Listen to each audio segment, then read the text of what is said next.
Starting with the spice whistle, I see. Yeah. There we are. I think it's good enough.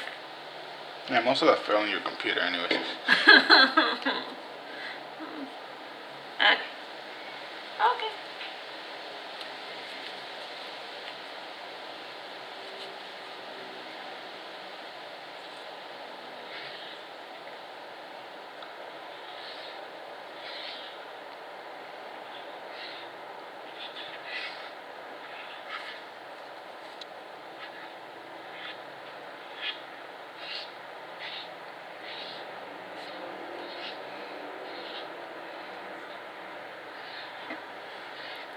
Drawing petals. Oh, yeah, the Tengu's name was Josh for some reason. Josh. Yeah, he said, don't call me Tengu, I have a name, and it's Josh. Josh. I don't know, like, but like, if you're like, just don't, bro, just tell them the whole story because they'll be like, what are these crazy people been talking about? Don't worry, I usually just edit all of this out. Well, yeah, just the banter. I got it. Okay. So yeah, I'll tell them exactly what it was. So last night I dreamt that there was a murder of crows outside, and one crow looked really creepy. So in the dream, I kicked the crow to get it to go away because I thought that was gonna like make the murder of crows go away. And then the crow got huge and attacked me, and it turned into a tengu. What is a tengu? It's a mixture of a crow and a human and like a couple of other creepy looking birds from Japanese yokais. This this tengu in specific got really annoyed at me because he said that I was being discriminative of him because he said because I normally welcome fairies into the house, but he said okay, but when it's a fairy wearing a bikini, everything is fine. But as soon as it's a tengu from another country, you suddenly go crazy and start attacking me for no reason. And then he started complaining that it was not fair, that he was just minding his own business, that he had no idea that anybody was living in there. So then I apologized to the Tengu, and the Tengu's like, okay, now I have a headache from the kick that you gave me, and then he just started going on a rant about how if it's a fairy you're okay, but as soon as it's like a weird one, then I said, okay, I had no idea that you were a Tengu, and then when I call him a Tengu, he gets annoyed. He's like, okay, don't call us that. Only we can call ourselves that. And then he said, my name is Josh. You haven't asked me my name yet. So then the Tengu was really annoyed that I kicked him for no reason. And I understand it.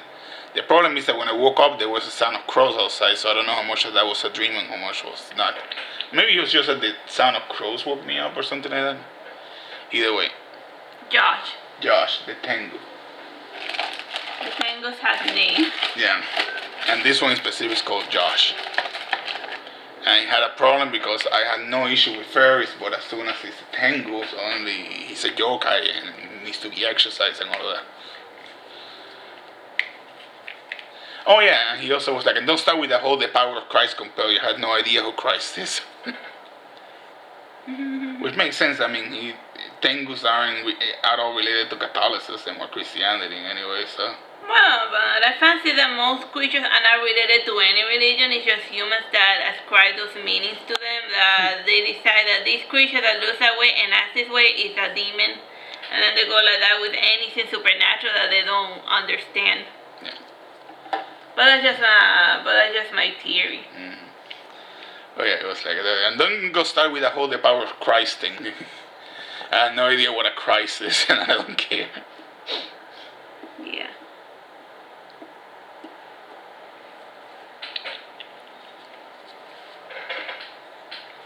But yeah, that's the context behind that conversation. Yeah.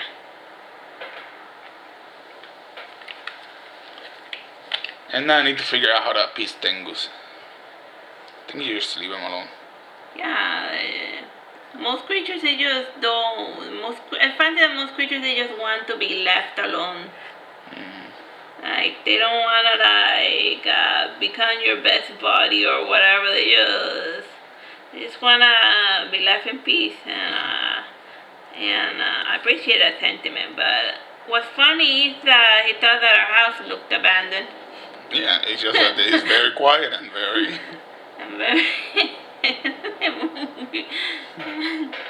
Like he was just looking for a place to move into. Yeah.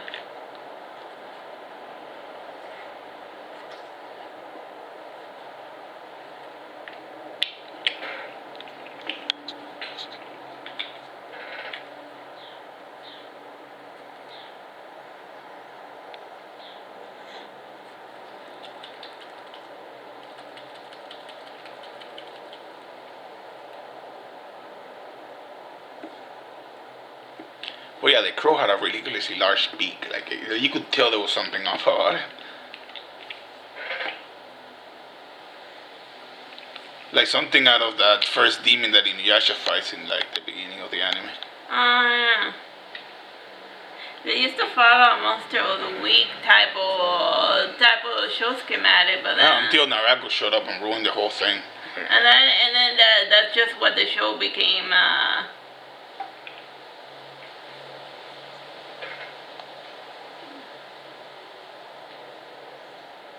Just people screaming each other's name. Whatever. Like I could be on my deathbed at 120 years old, and someone asks me, "Do you remember anyone's name?" And I'll probably say Kagome and Inuyasha, because they kept screaming that at each other for the whole episode. That's how you remember they really wanted you to remember. Yeah.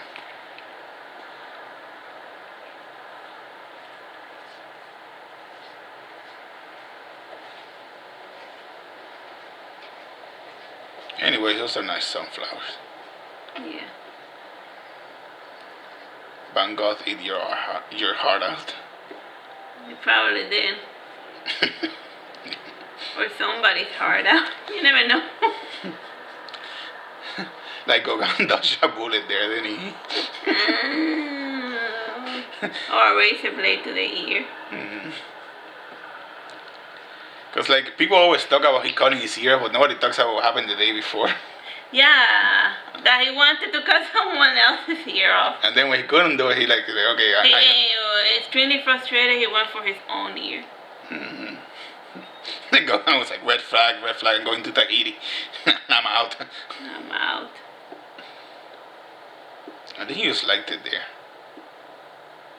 It's like us going to Mexico and then wanting to stay there forever. Except that he had the money to do it.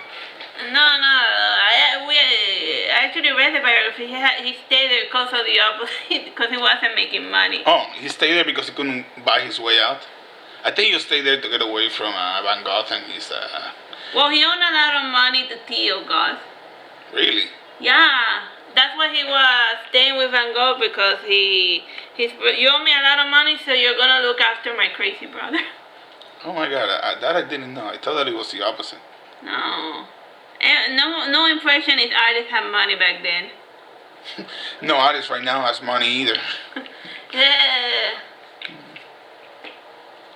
Unless if they had connections and then they, And then they have all their money. Yeah. But that's just how it always is. C'est la vie. Speaking of, that looks awesome. Yeah, thank you. Georgia Keefe eat your heart. Well, she was more into orchids. Okay, there we are.